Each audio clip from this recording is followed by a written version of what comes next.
ভবানীপুৰ ভোটকেন্দ্ৰত ভোটদান কৰে চিডলি সমষ্টিৰ এনডিএ মিত্ৰজোঁটৰ প্ৰাৰ্থী নিৰ্মল কুমাৰ ব্ৰহ্মই।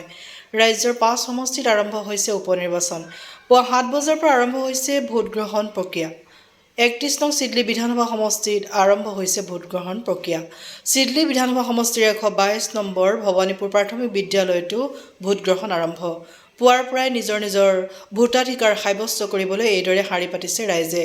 এই কেন্দ্ৰটোত ৰাইজৰ লগতে সহপত্নী প্ৰতিভা ব্ৰহ্মৰ সৈতে এনডিএ মিত্ৰজোঁটৰ প্ৰাৰ্থী নিৰ্মল কুমাৰ ব্ৰহ্মই নিজৰ ভোটাধিকাৰ সাব্যস্ত কৰে। ভোটদান কৰি সাংবাদিকৰ আগত তেওঁ বিপুল ভোটত জয়ী হ'ব বুলি দাবী কৰে। যিহেতু উপনিৰ্বাচন 31 নং চিডলি বিধান সমষ্টিৰ নিৰ্বাচন আজি অনুষ্ঠিত হৈছে। এইমাত্ৰ অলপ আগতে মই নিজৰ মূল্যৱান ভোটটো মই দান কৰিছোঁ। এতিয়া মই যি দেখিছোঁ অহাৰ পৰাই সকলোৱে শিল দল ভাঙি পেলাই আমাৰ মিত্ৰজোঁটৰ প্ৰাৰ্থী ট্ৰেক্টৰৰ ছবিত ভোট দিবৰ বাবে সকলোৱে শিল দল ভাঙি পেলাই ওলাই আহিছে। এইকাৰণে ময়ো নথৈ আনন্দিত হৈছোঁ যে এই নিৰ্বাচনৰ জৰিয়তে মই 31 নং চিডলি বিধানসভা সমষ্টিৰ ৰাইজসকলক সেৱা কৰিবৰ বাবে মই সুবিধা পাবলৈ গৈ আছোঁ। গতিকে অনাগত দিনত মই 31 নং চিডলি বিধানসভাৰ ৰাইজসকলক মই ভালদৰে সেৱা কৰিম বুলি মই মনত ঠিক কৰি লৈছোঁ। মূল যুঁজ বুলি তেনেকুৱা প্ৰতিদ্বন্দ্বিতা মই এতিয়ালৈকে দেখা নাই। কাৰণ এতিয়া মিত্ৰজোঁটৰ প্ৰাৰ্থীৰ বাহিৰেও BPF আৰু কংগ্ৰেছ আছে। তেখেতসকলক মই যোৱা সময়ত যিটো তেওঁলোকে প্ৰচাৰ অভিযান চলাব পৰা নাই, আনুষ্ঠানিকভাৱে মিত্ৰজোঁটৰ প্ৰাৰ্থী বা নেতৃবৃন্দসকলে যেনেকৈ প্ৰচাৰ অভিযান আৰম্ভ কৰিছে বা কৰি আছিলে, তেওঁলোকে তেনেকুৱা আনুষ্ঠানিকভাৱে তেওঁলোকে প্ৰচাৰ কৰিব পৰা নাই। এইকাৰণে ইমান প্ৰতিদ্বন্দ্বিতা হ'ব বুলি মই ভবা নাই। গতিকে মই বিপুল ভোটত জয়যুক্ত হ'ম বুলি মই আশা ৰাখিছোঁ। সন্মুখত পৰিষদীয় নিৰ্বাচন, এই যিটো উপনিৰ্বাচন, এই উপনিৰ্বাচন ছেমি ফাইনেল হিচাপে আপোনালোকে বিবেচনা কৰিব বিচাৰিছে নেকি বা কেনেকুৱা ধৰণে লৈছে?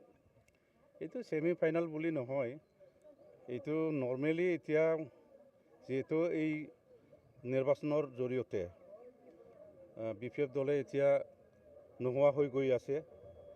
আপোনালোকে দেখি আছে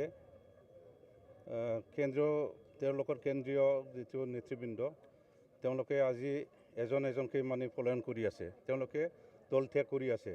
গতিকে নেতৃবৃন্দসকলে বা নেতাসকলে যদি এই দল এৰি পেলাই বেলেগত গুচি যায়, তেনেহ'লে এই দলটো যে কেনেকৈ জীয়াই থাকিব এইটো আপোনালোকে সকলোৱে গম পায়।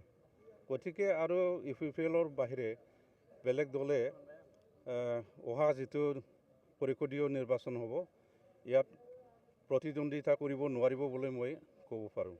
ৰাষ্ট্ৰীয় পৰ্যায়ত যিবিলাক দল আছে, কংগ্ৰেছ হওক বা বিৰোধী হিচাপে আছে, তেওঁলোকৰ একো ভূমিকা নাথাকিব বুলি ভাবে নেকি পৰিষদীয় নিৰ্বাচন? নাই, তেওঁলোকৰো ভূমিকা থাকিব, কিন্তু তেনেকুৱা UPPLৰ দৰে তেনেকুৱা হয়তো যুঁজ দিব নোৱাৰিব পাৰে আৰু কি।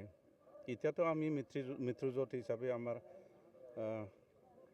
সন্মানীয় আমাৰ অসমৰ মুখ্যমন্ত্ৰী ডক্টৰ হিমন্ত বিশ্বৰ গাইডেন্স মতে এতিয়া সকলোৱে AGP, BJP, UPPL ভালকৈ কাম কৰি আছোঁ।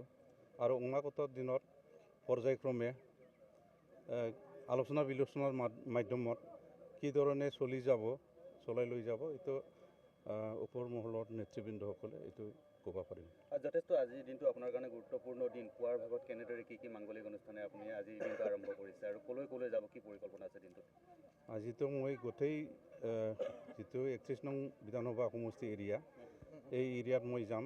পোনপ্ৰথমে ইয়াৰ পৰা মই হাতীজাৰ বুলি জেগা আছে ভূটান বৰ্ডাৰৰ ওচৰত, তাৰ পৰা আৰম্ভ কৰি পেলাই নিচিমাত আহিম। নিচিমাৰ পিছত